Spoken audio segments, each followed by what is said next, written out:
Throwdown Nation, it is episode 60. We are live on a Wednesday night. We are rolling on Instagram, YouTube, Twitter, Twitter/X, Facebook, and Twitch.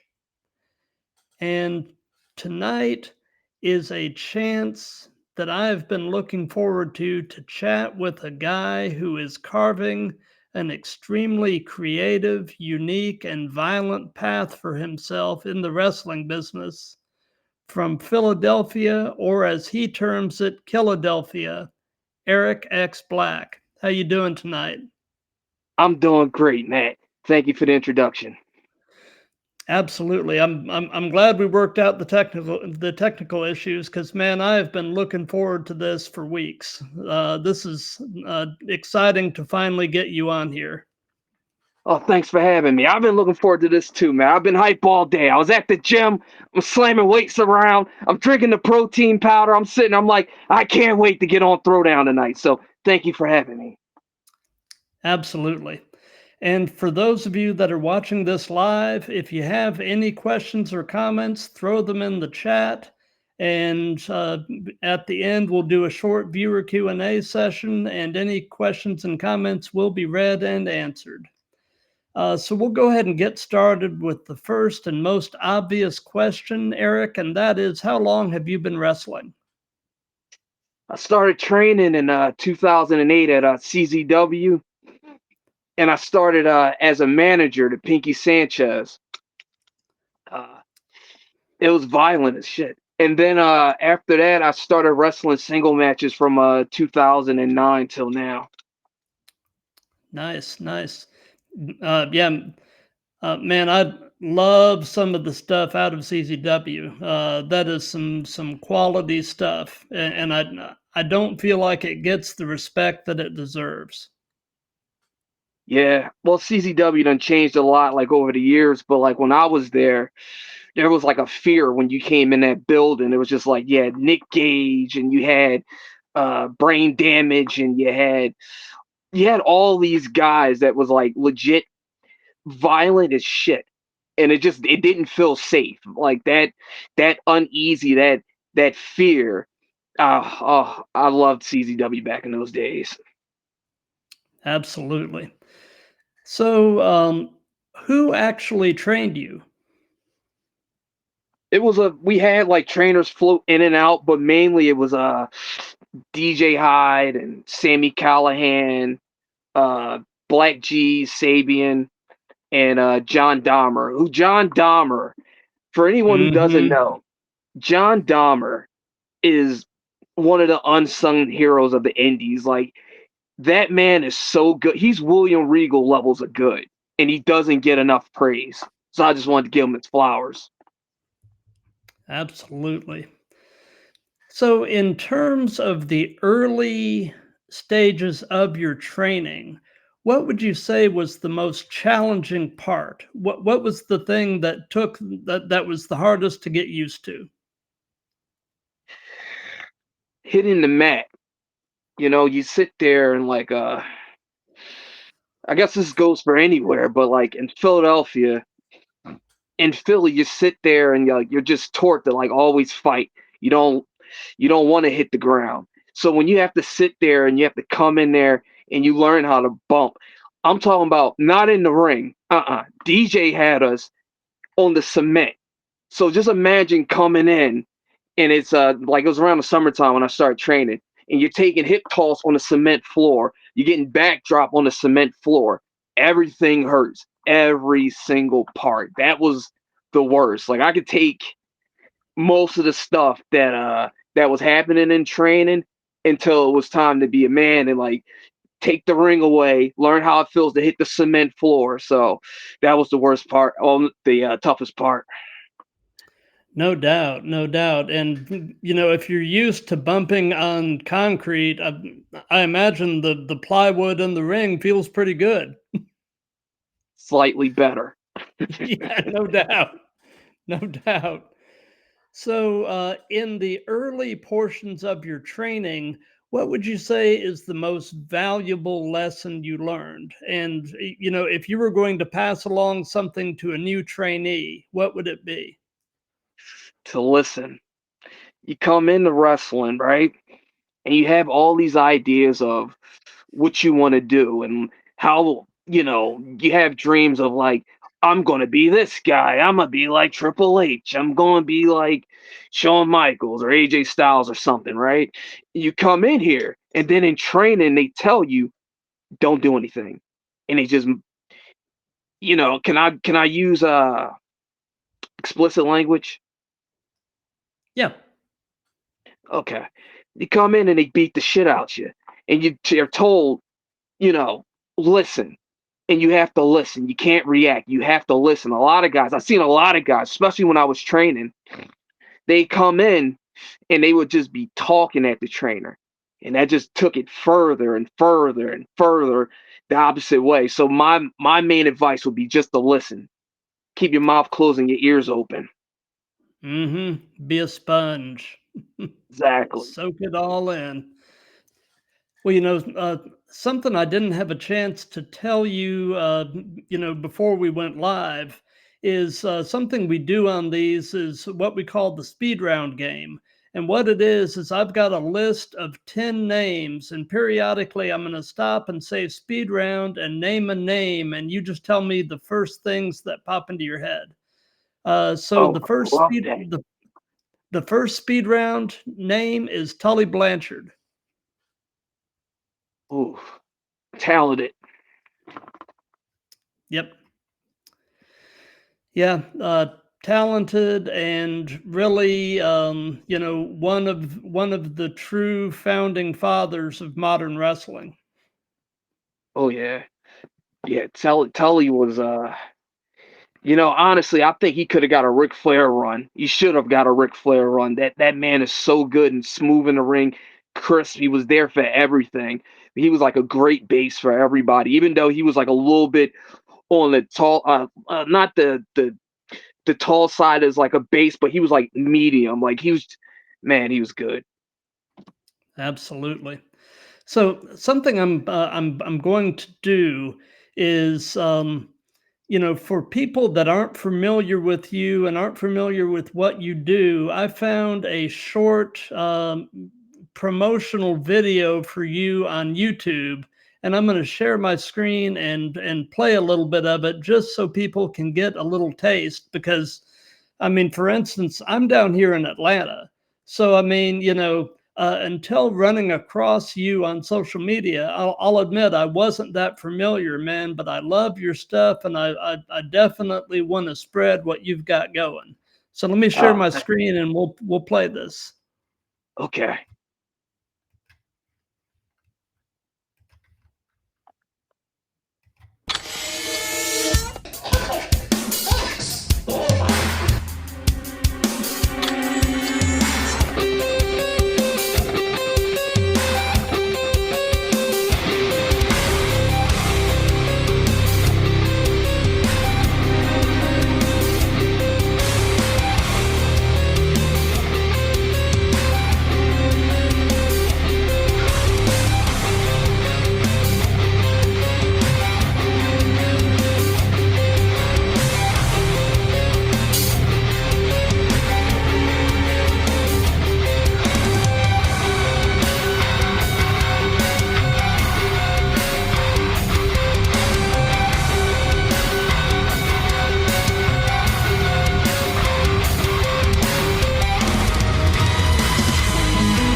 Totally dig that video, man. And one of the things I'm really enjoying about what you've got going is, I love a good story and a story well told, and it seems like there is a whole lot of lore behind Eric X Black. And I'm excited to kind of delve into some of that. But so I'm presuming you've been a fan of this stuff probably the majority of your life. And if that is correct, what is your earliest wrestling related memory? My earliest wrestling memory was when I was 11, and this is back when they had the cable boxes that only went up to like 99, and they turned the cable off at the house, and I remember it was on the weekend, and I had put the cable wire. I learned if you put the cable wire in the TV, you can get some of the feed. So the thing that came on was the Iron Man match between Shawn Michaels and Bret Hart. It was WrestleMania, and it was scrambled. So I'm watching Shawn and Bret wrestle, and the picture is just going like this, and I'm Oh just yeah. like, and I'm listening to the storytelling. I'm hearing Vince McMahon on commentary, and the crowd was just getting me hyped, and I was like, I gotta see what this is. So I found out it was like Monday Night Raw. So like I started watching Raw right after Shawn Michaels had won, and after that, that turned me on to I'm a big gamer, so it was the Super Nintendo, and I got Monday Night Raw on Super Nintendo, and from there I was just hooked. I've been watching wrestling every week of my life ever since that day. Absolutely. So, was there a particular point where you were watching it and you got to thinking, I think I could do this? Was there a particular turning point for you where you knew that you wanted to be involved and actually do this yourself? There was after I became a fan, there was a match between Rob Van Dam and Bam Bam Bigelow for the ECW television title, and I thought it was so cool, right? I'm sitting there, I'm like, that goddamn Rob Van Dam, I want to be just like him. But at that time in like '97, no one talked about wrestling, especially in the hood, where I'm from. No one talked about that. What they talked about in the hood was, you play basketball to get out of here, you play football to get out of here, you sell drugs to get out of here. That's how you get out the hood. It's not wrestling, or you rap. So what I did was I rapped. So as I'm sitting there and I'm rapping, I'm like, this is good and this is fine and everything, but I don't want to do this. I want to wrestle. So when I turned 18, they did the first Tough Enough, and I sent my tape out. I had to send a VHS. That's what you had to use, the VHS for the VCR. So I had sent the VHS to wherever it had to go to. I think it was like Titan Towers or something, whatever. And I sent it there, and I was like, man, they're taking a long time to get back. So then that's when I came across Backyard Wrestling, and then that's where it started. Gotcha. Gotcha. So, I know that your current hometown, where you state that you're from is Philadelphia. So, what is your favorite thing about Philly? Nothing.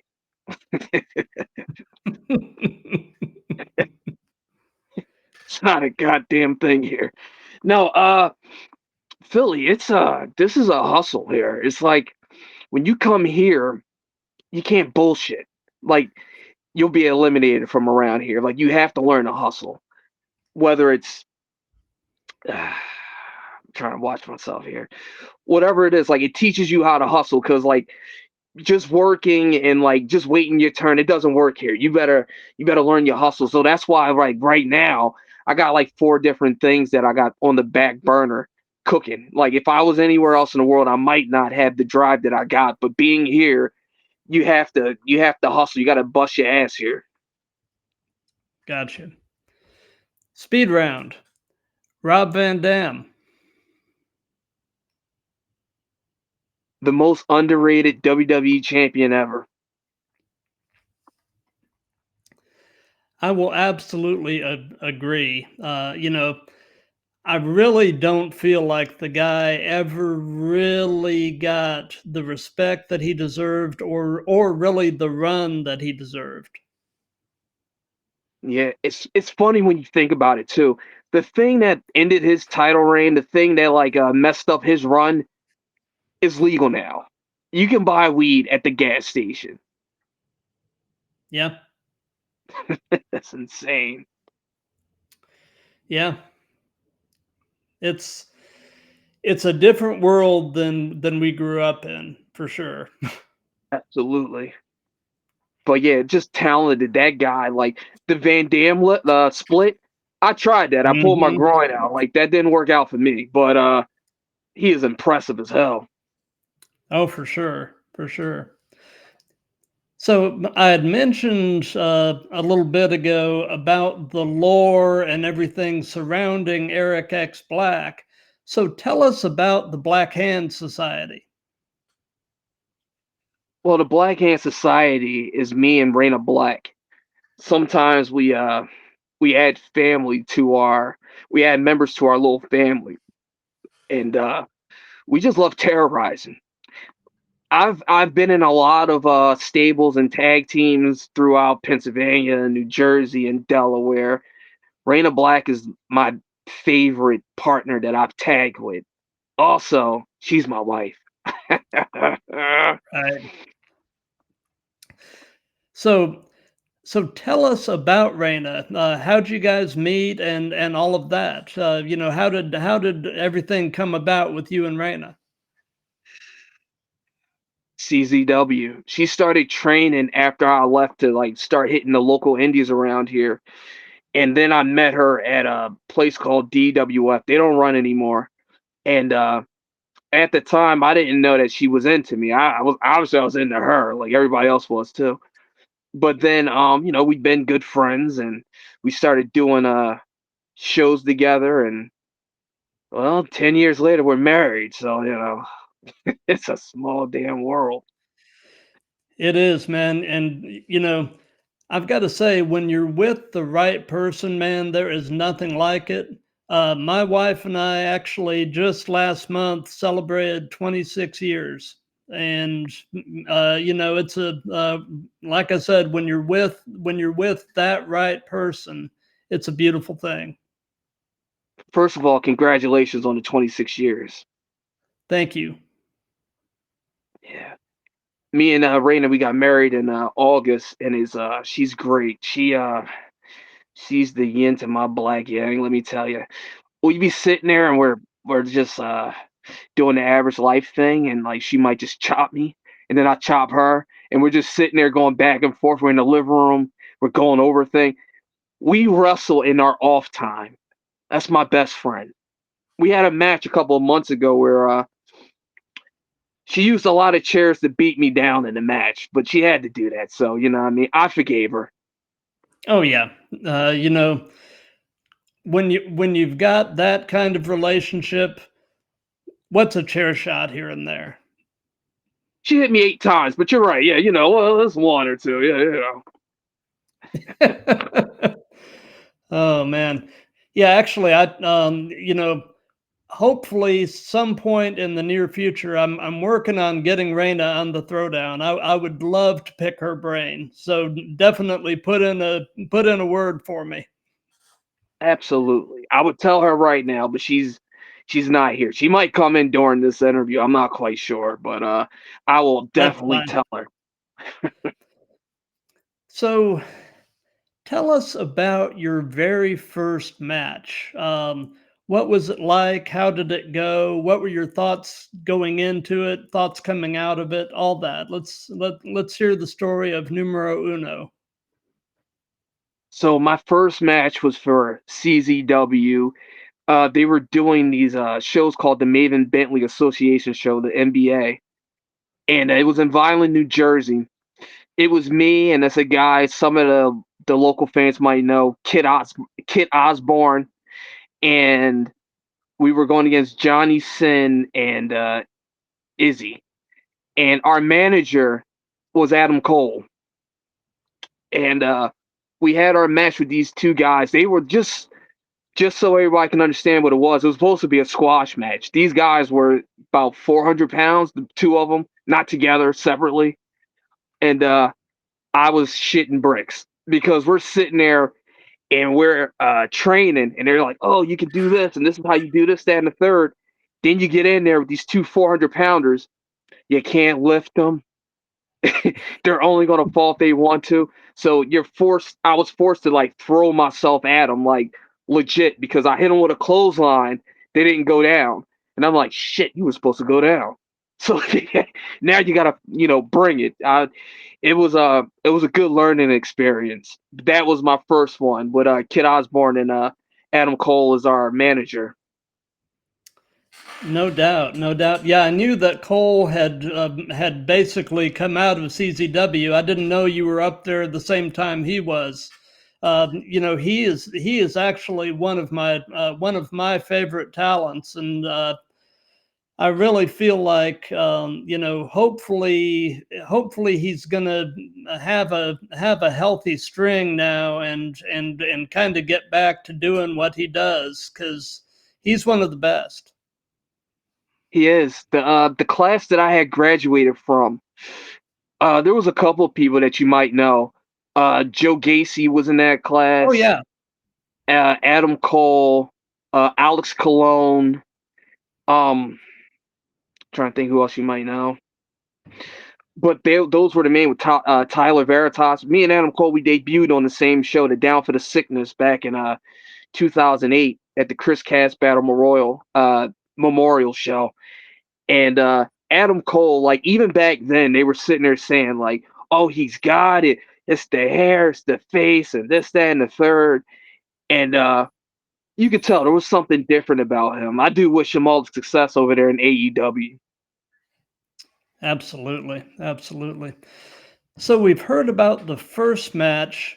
Now, tell us about your favorite match that you've been a part of, if you can narrow it down to one favorite. If not, tell us about one or two. Okay. Well, I'll tell you two. The first one was against a man named LJ Cruz, and he again it was a CZW graduate. We had a match for the HPW United States Championship, and what was cool about that was uh, we went 20 minutes. It was at Super Crazy in New Jersey, and we went 20 minutes, and at the end, you know, that was like my first major championship, and I wasn't expecting to feel the way that I was because he pushed me to the limit. I looked up to this guy when I was coming up. He was on the main show on CZW. When we were training, DJ would sit there and say, "Be like him." He's great, and he would come in during training and he would just nail it because he's already on the shows. We're just training. So the Right. fast forward 10 years later, and he's the U.S. champion in this company, and then I beat him. And after the match was over, he shook my hand and he hugged me and he said, "I'm proud of you." And he said, you're gonna carry this title with pride." And like it just got me.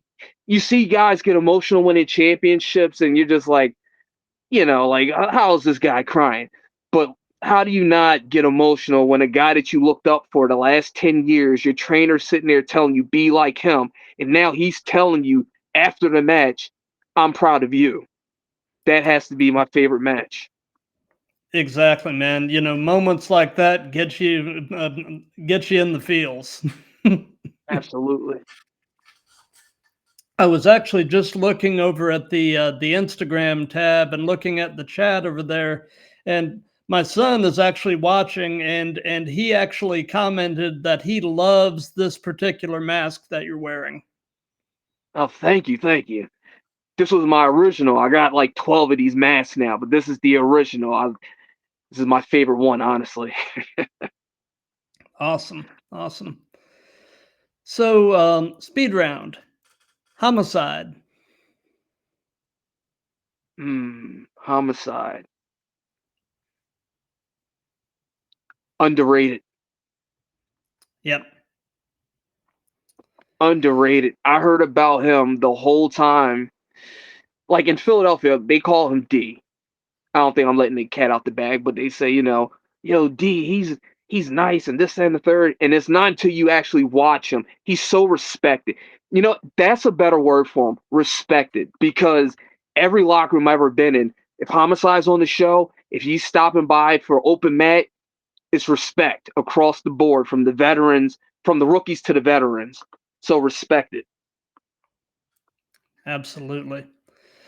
So, what is the longest you have ever driven to get to a match? Well, see, I'm smart. I get other people to drive me. Ah. Ah,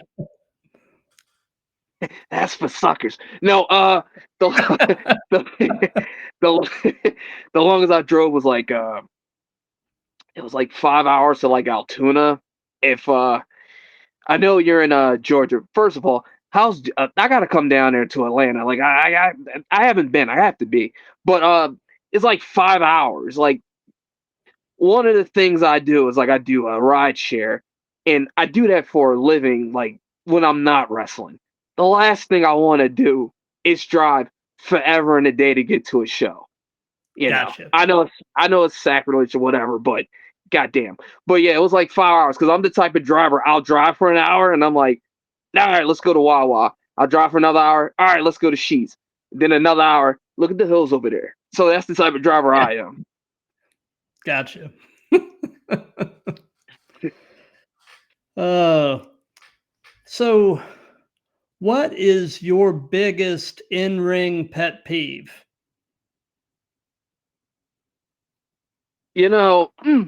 I'm a guy where I don't like to bite my lip. So I'm not gonna say the individual's name, but I'm gonna name a circumstance. And the people that follow me, I told everyone on Facebook, and I got a lot of people saying that they're gonna listen in, so they'll know what it is. I had a match with a guy that had a big name, and the guy didn't want to bump at all. That's Really? right. This guy wanted to wrestle, but not wrestle. So you come in here. So here's my thing, right? So I come into these matches and I give myself to my opponent. I'm like, you're going to hurt me and I'm going to hurt you. That's a given. But when I sit there and I show up and I say, hey, what do you want to do tonight? And you go, well, I'm not going to bump. You see that ring? I don't want to hurt myself. Oh, my back and my neck. Then why are you wrestling? So to me, that is my biggest pet peeve because you cut your promo, you talk all fucking tough, but then when it's time to be tough, you don't want to. That's my biggest pet peeve. Gotcha. Speed round. Tony Storm. I'm a married man. You trying to get me in trouble, Matt?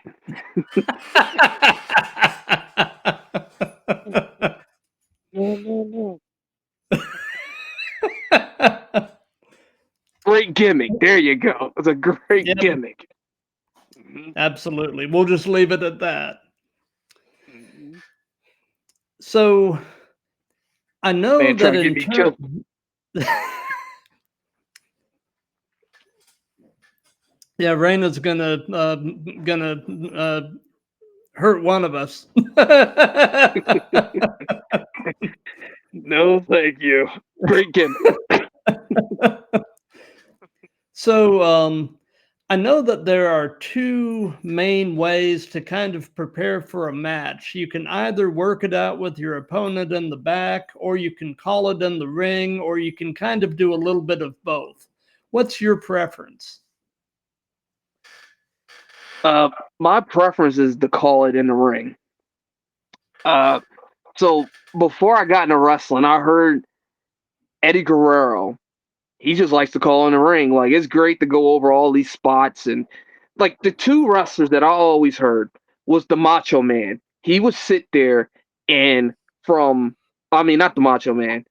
Diamond Dallas Page, he would like to call it from the beginning to the end, including the parts where he breathes at. And then I heard Eddie Guerrero is like, "Hey Holmes, what's the finish, Holmes?" And he called everything else in the ring. He loved that. So for me, I like calling it in the ring because it's more spontaneous. Like to give you an example, right? So Matt, me and you, that's right, Matt. It's Matt versus Eric Black. Yeah, you like that? Do Yeah, it. I do. Let's do it. Let's do it. That's right. Hurt me. That's right. You take those glasses. So we're having a match, right? And you're like, yeah, and I'm gonna do this, and your ass is grass, and I'm gonna do this, and I'm gonna do that, and I'm gonna do that, right? So then the crowd is sitting there, and they're like, and you're doing whatever you're supposed to be. You said that you're gonna do. Well, they're not reacting, Matt. And you're like, oh, I'm about to go hit my moonsault stomp, and then I'm gonna pick you up, and I'm gonna hit you with a super kick 33 times, Eric. And the crowd is just like, eh. So now it's my job to cut you off, and now I'm like, oh yeah, yeah. Well, guess what, Matt? We're doing this now. Boom, and it's to get the crowd in there. Or what I like to do, if like whatever you got planned, if like we talk about it, and I'm like, I don't know how they're going to take it. I like to just cut you off. I throw you in the crowd, have an old lady or a guy hold your arms, light your chest up, throw you over the chairs, take you up, and I do this thing where I get you up in the fireman carry, and I run you into the turnbuckle. I just like to, I like to do stuff spontaneous. Maybe when I go out there, I feel like power bombing you off the apron. I don't, you know what I mean? I just like to do it on the fly. You know, I tend to agree. I think the guys that are comfortable enough to call it in the ring do end up providing a more believable product. Hmm. Absolutely. It's about the crowd. I like to take requests. If we're outside the ring, I might sit there and look at the guy that's like not impressed, and I might be like, well, what should I do then? I don't know, kick his ass. And then I might kick you in the nuts. You know what I mean? That ain't my fault. It's his fault. Absolutely. So, if you could only be one, would you rather be great in the ring or great on the mic? I'd rather be great on the mic. I'm both. But I would rather be great on the mic because listen, this beautiful body right here isn't gonna hold up forever. And when it doesn't hold up, I want to be able to come out there and make you interested. Like the problem with wrestling is, and this is a big pet peeve of mine, and this is why later on I'll get into it when you ask me the questions about my future ventures. Wrestling isn't about storytelling anymore. And no, I'm sorry, I thought I heard something up there or whatever. Wrestling isn't Ah, about. I'm sorry, repeat the question. That threw me off. oh, let me see here. I'm sorry. I got you. I got you. Would you rather be great on the mic or on the No, or in the ring? So I'd rather be great on the mic because of storytelling. That's what gets people invested. Like anybody can do a flip. Anybody can like fall down after getting hit. But it's being able to tell a story to make someone get invested in like when you fall, oh man, I hope he gets up. When you're getting beat down, oh, I hope he fights back. So for me, I'd rather be able to get you invested with my words versus being able to do moves in the ring. gotcha, gotcha. And the rare people who are really good both on the mic and in the ring can virtually write their own ticket because the people that are great in both aspects are few and far between. So Absolutely, I agree. so let's see here. Speed round. Eddie Kingston. Eddie Kingston. Hmm. From what I heard, stiff as hell with that back fist. Yeah, I've I've heard the same thing. I've definitely heard he's one of these guys that likes to work stiff just in general, but like you're saying, especially that back fist.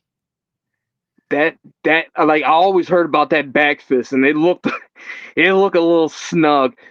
If you were saying outside of that, because that's the first thing that popped in my head, it would be comedy. Like Eddie Kingston says what you're thinking, and he says it the most Hmm. comedic way, and he's For real. sure. Like I mean, he is every guy in New York. Yeah, So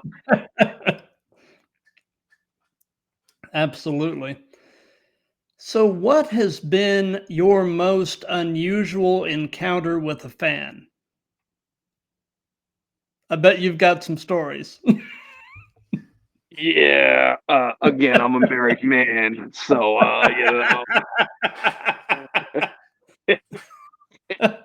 Yeah.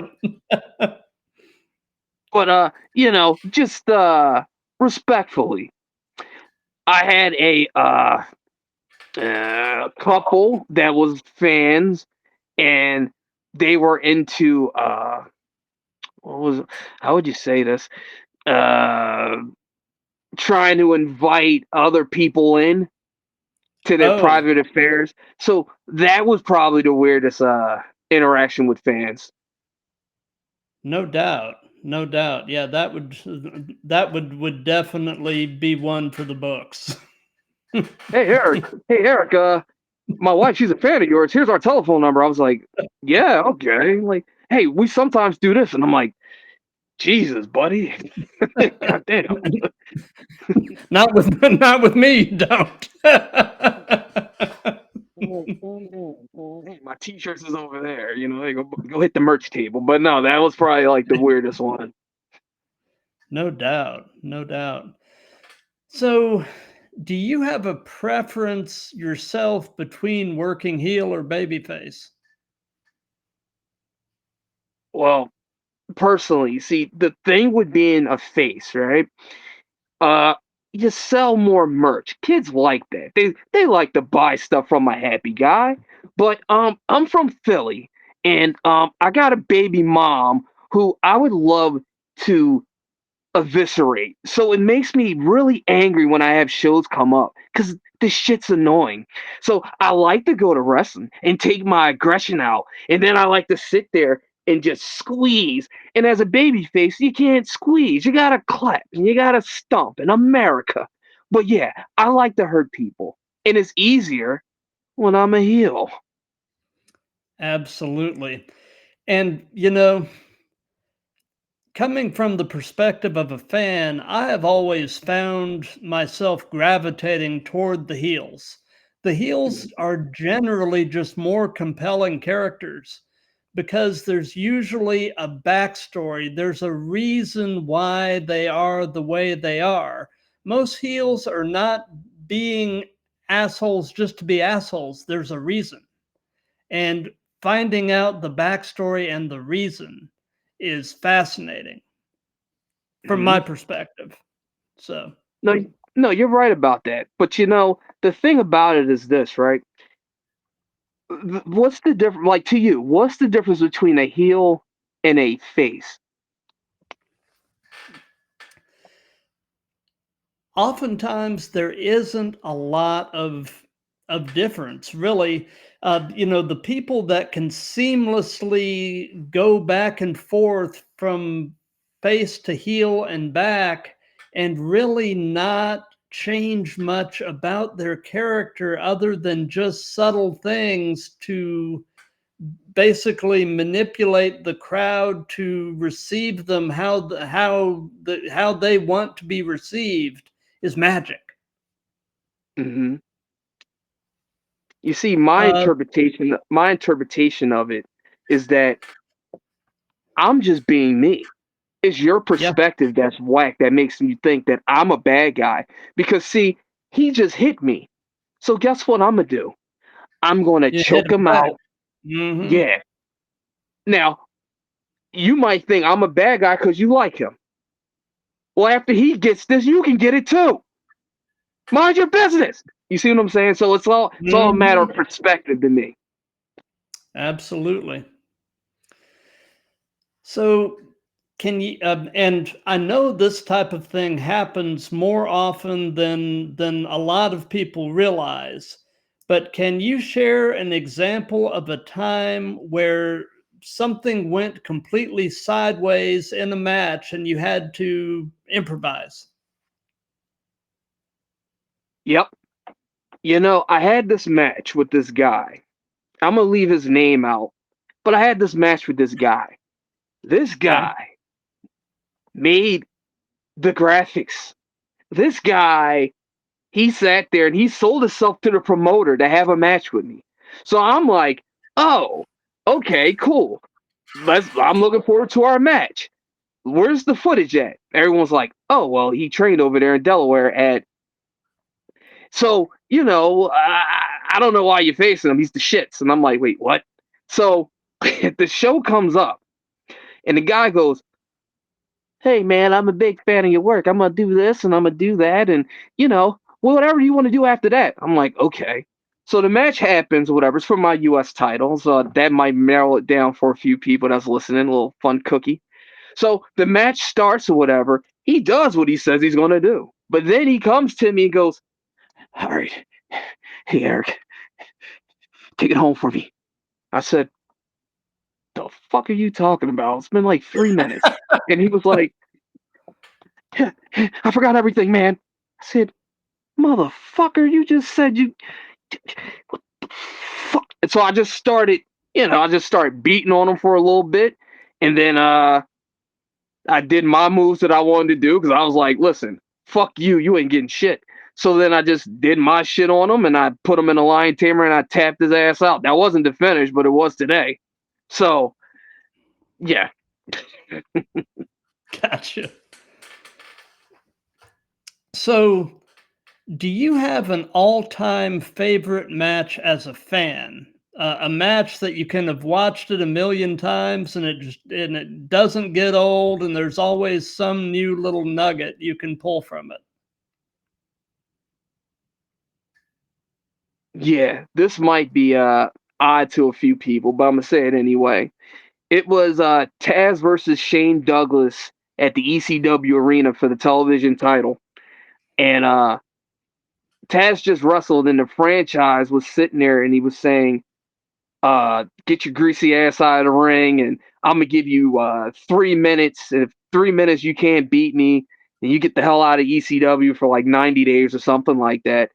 And just watching Taz like come out and beat his badass, and he just beat up like 4 people, and he's tired. And Shane put the stipulation down.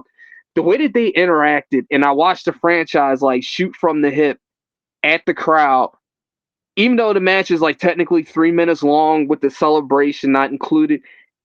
The storytelling in that match, it just I could watch that 1,000 times because one, Taz is one of my favorite guys. The franchise too, and Mhm. both of them in the same match. I actually worked some matches with the franchise too, and that was a nice little bonus. So that's my favorite match is Taz and Shane Douglas for the ECW television title. I could watch that a million times. Nice, nice. So, being a fan of Taz, um, what do you think about how his son Hook is coming along? I think he's coming along strong in the beginning, and they overexposed him. I think he needs to like either hit the indies like Zilla's doing, Fatu, or he needs to go to Mhm. NXT. Yeah, I agree. Unfortunately, AEW has, in my opinion at least, mishandled a lot of the young talent they've got. So, but that's just my opinion. Well, they're circling back around, like the big names come in, and this happens even on the smaller indies. Yeah, big names come in, the promoter wants to get behind them, and even the people that brought you to the dance, they take the back seat after they Yep. get what they want, or they don't work out. You circle back. That's why you see people like Orange Cassidy now getting a push. That's why you see people like Who's the tag team that got it right now? Private Party. There you go. 5 years later, you see what I'm saying? Like you circle Yeah. back around to them. So yeah. So, speed round. And this guy, you may know him by one of two different names: Damian Priest or Punishment Martinez. I know Punishment Martinez because when I pulled my groin out in a match, he was the very next opponent, him and a guy named Browley in New Jersey. And I got in the ring and I felt great. And then we went to, when I used to be in a tag team, I went to go in, I did a cross body, and Damien, I'll call him Damien since everybody's familiar with him, that Damien caught me. He gave me a fall away slam. And when you take the slam, your legs go like this a little bit.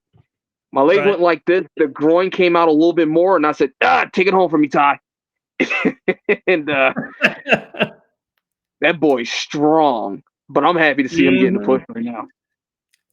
Absolutely. I've my son and I were watching him, years ago when he was in Ring of Honor, and even back then, I had a feeling that big things were ahead for him, and it's been fun to watch these last few years as he's gotten to WWE and really come into his own. And yeah, like you, I'm beyond happy to see him having a good run.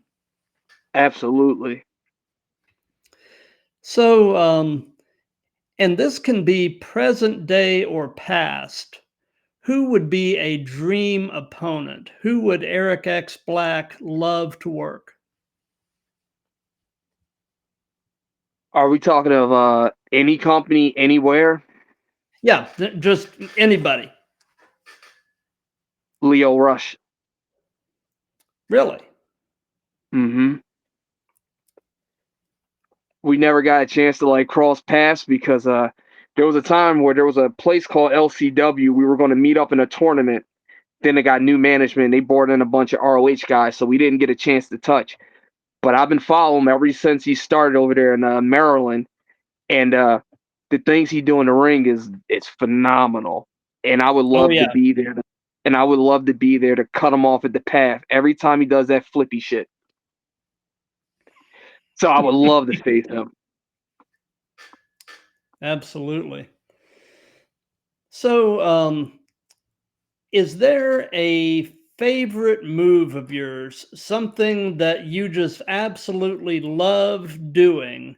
And on the flip side of that, is there a move that you either won't do or would rather not do? The two moves, I'll say there's two that I like. I love to do. One Okay. is my burning hammer because there's a way to hit you with the burning hammer for me to get the 3 count. Then there's a way, if I don't like you, for you to stay down longer than a 3 count. The other move I Gotcha. like is snapping someone's fingers because I love watching the crowd go, oh, oh, that shit is fucking euphoric. I love it. You just take his finger and just, ah, fuck yeah. Oh yeah. Uh, The cringe factor alone is just beautiful. oh yeah. You pull this back, and then you just snap right off. Absolutely. Actually, you just froze. Aha, here we go. Ah, you froze. You're back. Go, hey. So anyway, you were just snapping fingers. Oh yeah, yeah. So let's rewind that. And they go like that. Yeah, so so yeah, that is oh man, that's just been my thing. I learned that when I was in training one day and I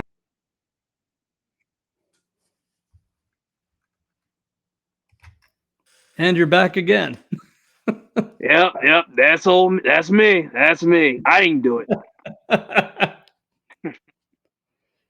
So anyway, you were in training one day. You were talking about how you learned to snap fingers. Oh yeah. I went to training, and I was just curious because you know the European style. Like I studied that closely, and I came across Pete Dunne, and Hmm. the way that he does it, I was like, that's pretty damn cool. I'm gonna go find out how you do that. And I went to training and got shown, and I said, oh, that's fun. One time I went into a battle royal. I snapped everyone's finger in the battle royal that I could. As soon as they touched me, ah, love that shit. And you said, is there a move that I wouldn't want to do? Yeah.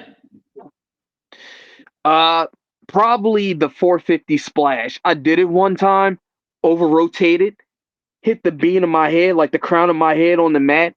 That Mm. shit sucks. Yeah. That's yeah. I don't. Mm-mm. Unless it's a very big match. Yeah, I don't. Nah.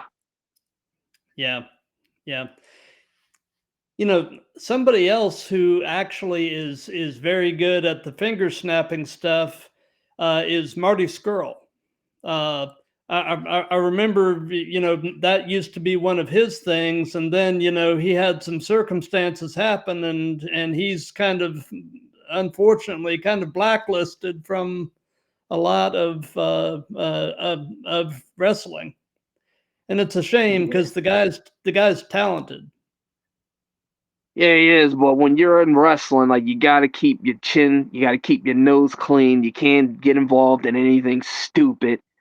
And Yep. when you do stupid things happen. So Yep. I've seen that. Even go ahead. I'm sorry. Oh, no, no. I was just going to say, play stupid games, win stupid prizes. Absolutely. So, you've been doing this long enough that I'm sure this applies. So I'm going to ask, what hurts right now?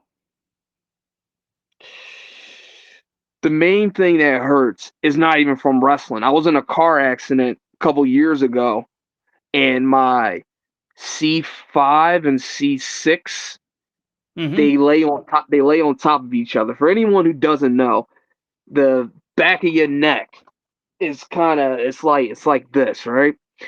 So when I got into the car accident, the car flipped like 4 times, and I hit the windshield and everything. So it lays like this. The C5 and C6, they lay like that on top of each other, which is like really irritating. And when I go to a chiropractor, it frees it up a little bit, and the tension isn't there. But when it's Yeah. not and it goes like this, it's just a bitch because I can't get full mobility turning my neck anymore. So that hurts the most. But from wrestling, it's that groin injury I told you about. The guy. Yeah. So I went to go for my high ass frog splash. I jumped really high. So I went to go do the high ass frog splash. The guy rolled out the way. I had about a split second to decide whether I was going to hit the mat with my feet or take the whole landing on like my sternum.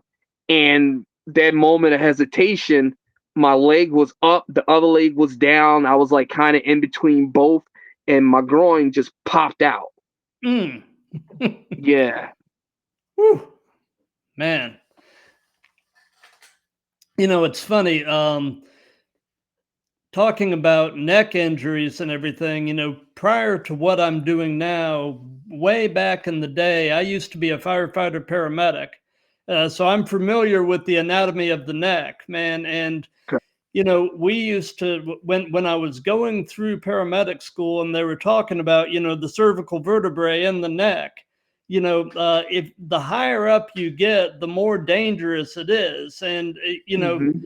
they used to tell us, anything above C4, the C3, 2, 1, if those get fractured, you can end up in a situation where basically you're kind of paralyzing the brainstem, which controls breathing and everything else. So they used to, for us to remember, they would tell us above C4, breathe no more. Ooh. And they called that the hangman's fractures. And Mm. necks are nothing to mess with, man. Man, you just made my neck hurt again. So, what are your thoughts on the current state of the business? Mm. Uh, as a whole, I like some of the storytelling that's being done. There's certain companies that's like telling good stories. I'm a fan of the story. Like I said it earlier, like anybody can flip, anybody can do it. It's like get me invested. So Mhm. any company that could sit there and make me go, shit, I want to see the promo. Shit, I want to see their way in or like whatever they have going on and like progress their story, I'm a fan of. So I see that picking up, and you see it in the things on TV right now. Like, look at the Bloodline. That story's been dragging on since the pandemic. So, like, Mhm. big fan of the storytelling that's going on right now.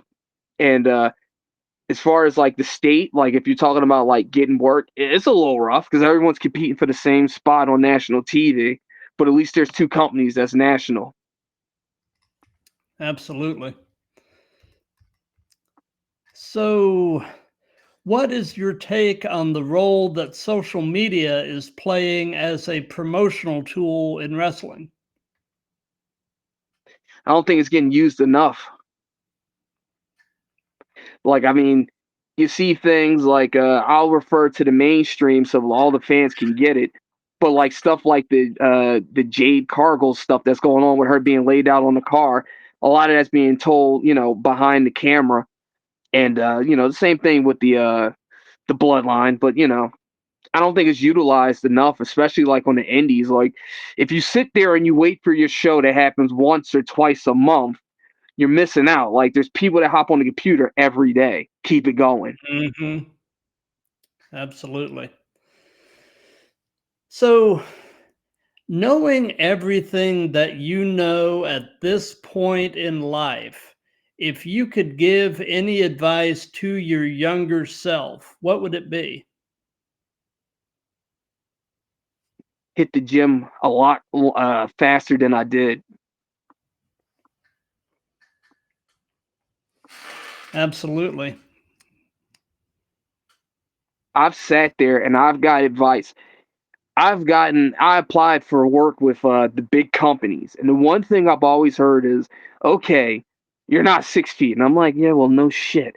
But they're like, yeah, you're not 6 feet, but you can grow taller, but you can grow wider.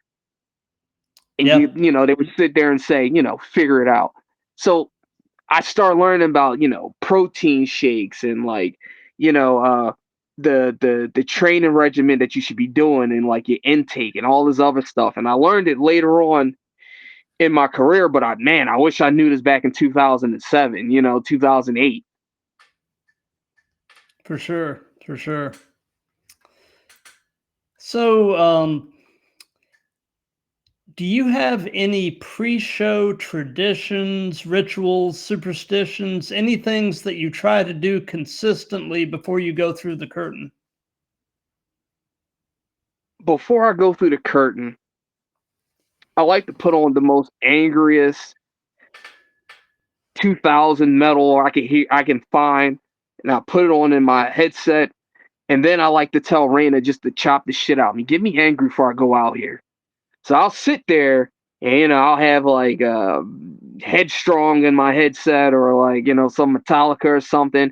And then Raina just come through and just light me up and I'm just like, oh, I'm gonna kill this fucking guy. So, shit like that. So, something that we've done in all of these that's just been kind of a fun thing is we've let the current guest pose a question for the next guest. So, last night I had an Atlanta based wrestler, Mr. Rockstar Donovan Thomas. And he posed this question, and it's just kind of a random thing, but what is your favorite soup or slice of cake? I was not expecting that. Thank you, Donovan. My god damn. My favorite cake is mm, cheesecake. Uh, red velvet cheesecake. Yep, that's my favorite. I got even if I'm full, I always got room for more. Got you. What about soup? Are you a soup guy? Oh yeah, chicken noodle all day. That's what mom gave me when I was sick. Anytime I start calling, chicken noodle soup. So yes, chicken noodle soup all day. I'm with you on chicken noodle soup, man. Chicken noodle soup is actually one of those things I could have that almost every day and be happy. And you gotta have the crackers with it though. Oh, for sure, for sure. Oh, So, since this is part of a series, do you have a question you would like to pose to the next guest? And I can actually tell you our next guest this coming Sunday at 7 p.m. Eastern Time. I've got a tag team out of New York, Death mm, Rock City. Death Rock City, made up of Montilla the Killer and Duncan Only. I don't know if you know those guys. Um, and the question doesn't have to be particular to them, but do you have a question you would like to pose? yeah, yeah. You know, since I got one that was so off the off the scale, I'm gonna give someone the next guest something that's off the scale. Go for it. What's their favorite video game console and their least like video game console, and why? How would you answer that? God damn it, Matt. My least would be Nintendo 64. And I know everybody's going to be like, oh, man, we're going to jump you at a show. But the controller is goddamn awful. I hate the Nintendo 64 controller. My favorite would probably be the PS5 right now. That controller, I use that with all my other game systems with the modification. I'm a big game guy. Yeah, I like to hurt people and play games. But yeah, so those will be my favorite. The PS5 and the least would be the Nintendo 64. Gotcha. So we're getting toward the end of things now. Do you have any upcoming shows or anything at all that you'd like to give some hype to? Yeah, I have a show this Saturday actually against Antonio Aziz, I think is how he spells his name. Doesn't matter, he's a dead man. But that's for Entertainment Battleground Wrestling in Gloucester, New Jersey. And then January 11th in Ohio, I'll be debuting for USWA for the heavyweight title against Andrew Williams. He's from OVW, so some of the guys might know him from the OVW. He's getting burned and hammered, and I'm like, fucking kill him. And then there's Pro Wrestling XX, which is my company, and I'll be taking on Jason fucking Knight from ECW for the Iron Man Championship. So those are some of the stuff that I got lined up that comes offhand. So, Nice. So tell us about XX Wrestling. How did that come about? well, I've sat here and I've like played the background for a lot of other promoters companies, and they will come to me like not like I'm like oh so special and like I'm the guru or nothing, but they would come to me and go, "What do you think about this, Eric? And what about this? And Eric, this is why we're doing this, and this is why we're doing that." And I just felt like right now in Philadelphia, there's not a whole lot of like wrestling going on, and this used to be a wrestling town. So guess what? Now we're going to do it my way. So that's why everybody that's on Pro Wrestling XX, I believe in. I feel like they're the next indie darlings, and they don't get enough shine. And I'm going to work my ass off to give them a platform so everybody can get a chance to see. There's not one person that's booked on Pro Wrestling XX that I don't believe in. I believe in that whole card. That is awesome. I've seen some of the stuff you've been putting out about it on social media, and man, I'm excited to see to see what comes of it, and I'm excited to do what I can from a distance to promote you guys. If you were closer, I would have a front row seat for you. I'd be like, this is for Matt. Well, I appreciate that, man. Who knows? One of these days, maybe I'll make it up to Philly and catch a show. I would love that. I would too. And you know what? That show, the Pro Wrestling XX, I'm not in the championship qualifier. That's for these other guys. But let me tell you, I hype them up. They're going to murder each other, and whoever comes out on top comes on top. But if you like that '90s style smash mouth wrestling with a good storytelling, watch these guys murder themselves. Absolutely. You know, that's one of the reasons that I am a huge fan of FTR because, they are doing things old school. I mean, paying respect to the old school smash mouth style of wrestling. I love their little catchphrase. No flips, just fists. Oh I mean, yeah, I believe in that. and man, their series of matches that they had with the Briscoes were just classics. I mean, God bless Jay Briscoe. That was Oh, yeah. just tragic. That was just a sad day. I met Jay Briscoe and his brother Mark.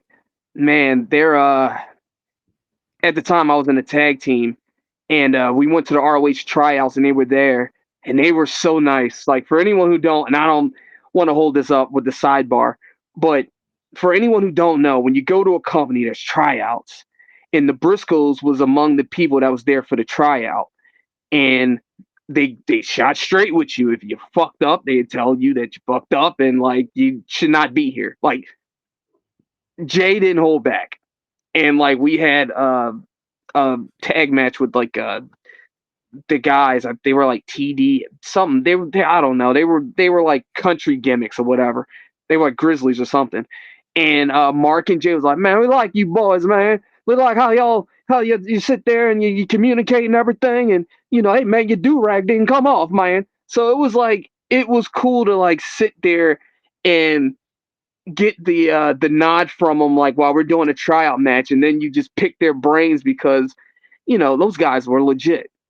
Love the Briscoes. Absolutely. Well, Eric, man, I've got to thank you for your time. This has been absolutely amazing. And like I said, I'm glad we got past the technical hiccups at the beginning because this conversation has been, man, just having the chance to pick your brain has just been a pleasure. So thank you. Thank you. I was looking forward to this all day. I told Raina this morning, I said, you know what? I don't care. I dropped something. Who gives a shit? I sat there and I was like, you know what? I got this. The throwdown with Matt later. I can't wait. That's my boy. I went through. I was looking at some of your older shows that you had on the Facebook, and I like your style. I wish you much success. I'll sit there and I'll share the hell out of your stuff as much as possible. Raina will be on here soon enough. And keep doing what you're doing, bro. Like you're giving me my flowers. I want to give you yours. Like keep up the good work. Love your stuff. I appreciate that, man. Doing these has really been a privilege. I love focusing on the indies because being a small part of telling the stories of people chasing a dream has just been one of the coolest experiences of my life. And getting to do this and getting to be a small part of a business that I have loved and followed for over 40 years is just the coolest thing in the world. I'm 55 years old. I've been watching wrestling since I was around 11. So I grew up in the territory days. I saw the Monday Night Wars start to finish. Saw the rise and fall of ECW, everything else, and to finally be a small part of this business is just man, it is the coolest thing in the world. And I've met some of the most warm, amazing people doing this. And I count you among them. And, so, you can consider yourself part of the Throwdown family now, and you've got a standing invitation to come back anytime you want, you and Raina both. And man, this is so just thank you, sir. I appreciate that. And let me just say, on behalf of the boys, your work is appreciated because one day we may get there and be big giant stars and on TV, WrestleMania, this, that, and the third. But just know, like, you right here are the starting point, and you're necessary. Your platform is appreciated. Trust me. Well, I appreciate that. And like I said, as far as we've got coming, Sunday the 15th at 7, I've got Death Rock City, a tag team out of New York. Next Monday the 16th, also at 7, I've got a wrestler out of North Carolina, the Enchanting One, Tommy Okami. And Mm, then Tuesday, the 17th at 8 p.m. Eastern Time, I've got episode 63 with a California based wrestler, the Enterprise Robin Shaw. And uh, after that, after the 17th, for a couple of weeks, the show is going on hiatus for the holidays. But we're going to be coming back the week of January 6th, and we're coming back with a vengeance. We've got a whole bunch of stuff scheduled. We've got some new types of content that we're going to be rolling out in the new year that I'm really excited about. So everybody keep an eye on my socials because we've got big things coming in 2025. So, it is exciting times, man. And for those of you that have been watching this live, thank you. For those of you that'll be seeing this in replays and clips online, thank you for that. If you like what we've got going here, spread the word, follow me on my socials, all that good stuff. And everybody have a wonderful rest of the night. We'll see you Sunday. Everybody be good to each other, love each other, and keep throwing down.